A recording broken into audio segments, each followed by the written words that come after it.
I've published 200 video podcast episodes, and if there's one thing I've learned, it's this. Most experts think they need a perfect content plan, they need viral guests, and they need to do constant output to stay visible. But after 200 episodes, I've realized visibility has nothing to do with quantity and everything to do with trust and conviction. I've gone from doing weekly interviews and live streams to only rare guest episodes, deep dive solo episodes, and now I'm using AI to actually slow down and go even deeper. In this video, I'm going to share what changed, what I got wrong, and the truth about building a show and video content that actually grows your business. And if that sounds good, let's start the show. Welcome to the Standout Business Show, where it's all about making a bigger difference by showing up differently.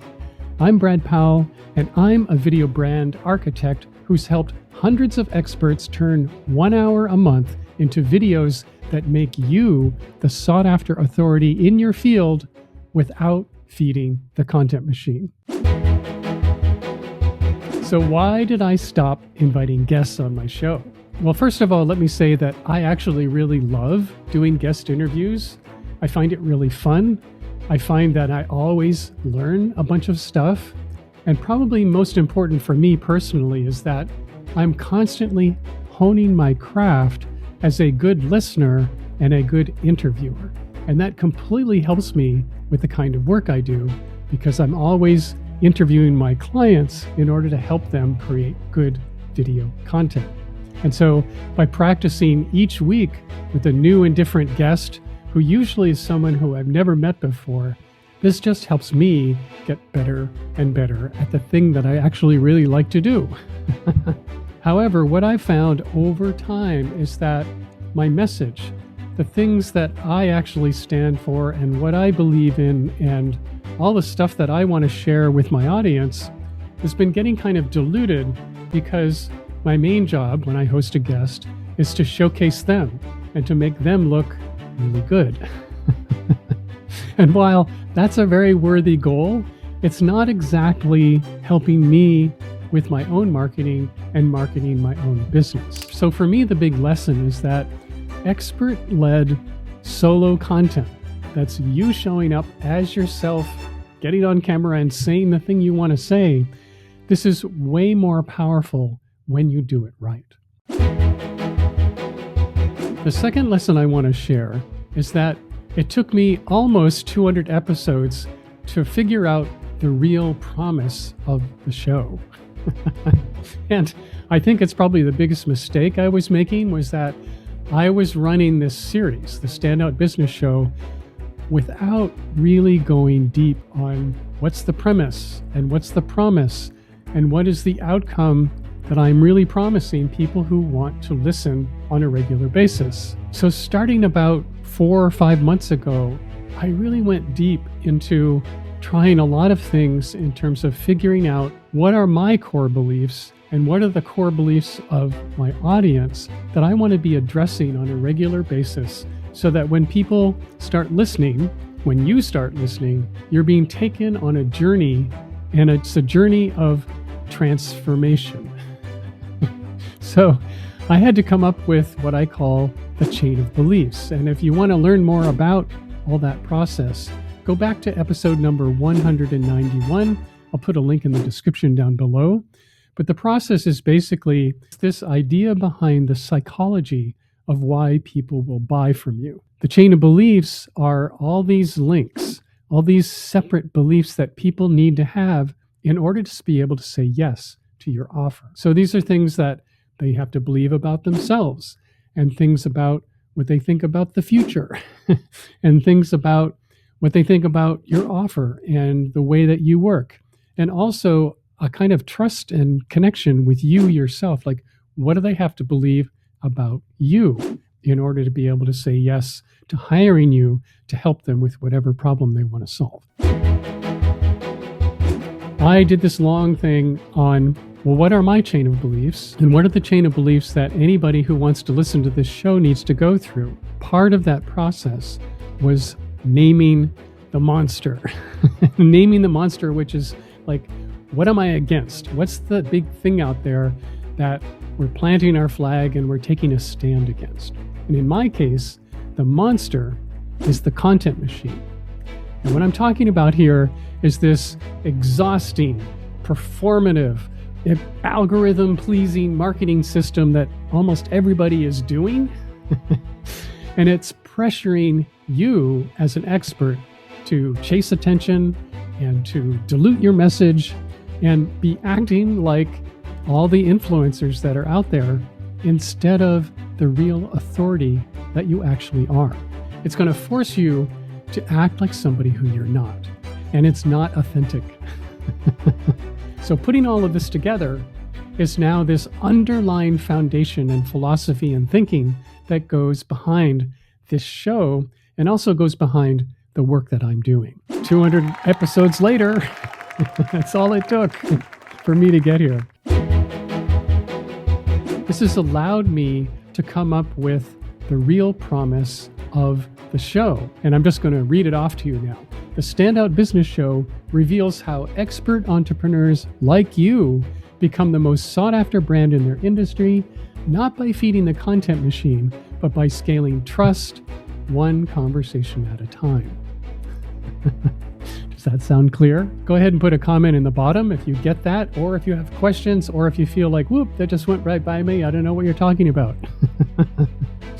And for my work, I now have a way to talk about that. So now Mic Drop Moments becomes a way to turn your expertise into short, powerful videos that make you the most sought after authority in your field, so clients show up ready to work with you.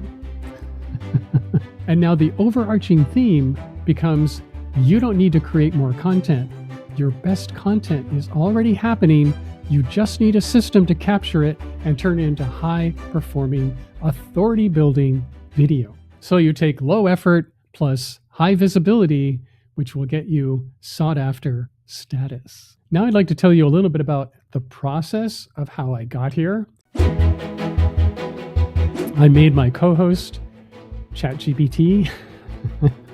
What's really interesting is that even though I'm using artificial intelligence more than ever, I really believe that this process has made my content and my delivery more human. I feel like I ran this show wrong for a really long time. And I think the biggest mistake I made was trying to build the show without a strong underlying belief framework. To get there, I went on to OpenAI and I started feeding it some different frameworks that I'd gathered from different sources. I learned about the concept of the chain of beliefs, and I came to Chat GPT and said, hey, here's this concept. You've been training on all of my transcripts and all the thought that I've had about this show and the kind of conversations we had. Can we apply this chain of beliefs concept to the show? And shazam! Pretty soon, in no time at all, I had this framework which connected all of my thinking. So as a listener, you're going from overlooked and underexposed to becoming a familiar face, to becoming a trusted authority, to becoming a sought-after business. And the idea is to create a journey that your audience really craves. You want to be creating content for yourself that follows this same kind of journey and provides the same kind of transformation so that your audience is going, please bring on more. This puts you in a position where you're no longer chasing clients. Clients are coming to you. You're not competing because you have become the go-to choice. You don't have to hustle because the opportunities that are out there are seeking you out. And so here's what changed when I finally got these pillars and foundations in place. One of the things that I did was I turned this show into a YouTube first podcast. And then what I also did was that I created a series, an 8-episode series that all followed the theme of ditching the content machine. So I named my monster and basically was saying, come with me on this journey so that we can follow along and figure out how we all can ditch the content machine. And if you want to go and binge that entire series, I've turned it into a playlist, and you can find the link to it in the description, and I'll put a link up here. The cool part about this was that it didn't take very long for me to start to see some concrete and tangible results. So my first victory, real victory, came after the fourth video. This was a video called The Attention Advantage, and it was all about the story of the politician in New York, Zoran Mamdani, and how he beat his rivals simply by being really smart about making smartphone videos. Well, that video absolutely caught fire. It has now over 30,000 views.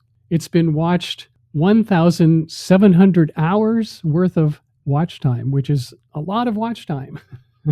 And probably more interesting from a show perspective, that one video has attracted 671 subscribers to my YouTube channel, which is really definite, concrete audience growth. It's like, wow, that's amazing. Just one video. And if you want to check out that one episode, go find episode 198, and I'll put a link to that in the description down below. And the last thing I want to talk about is how I'm using artificial intelligence and the idea that AI isn't really going to replace you, but you can totally use it to reveal the real you.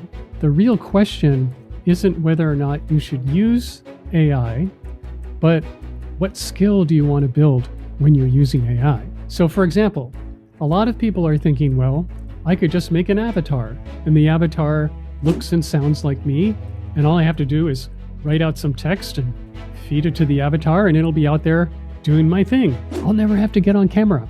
I'll never have to dress up. I'll never have to fix my hair. It'll just be this wonderful, perfect clone of me, maybe even a better version of me, that'll be out there talking on my behalf, and people will think it's me, and they'll connect with that, and good things will happen. And yes, you could do that, but the question is back to what skill do you want to build? And this is where I want to challenge your thinking.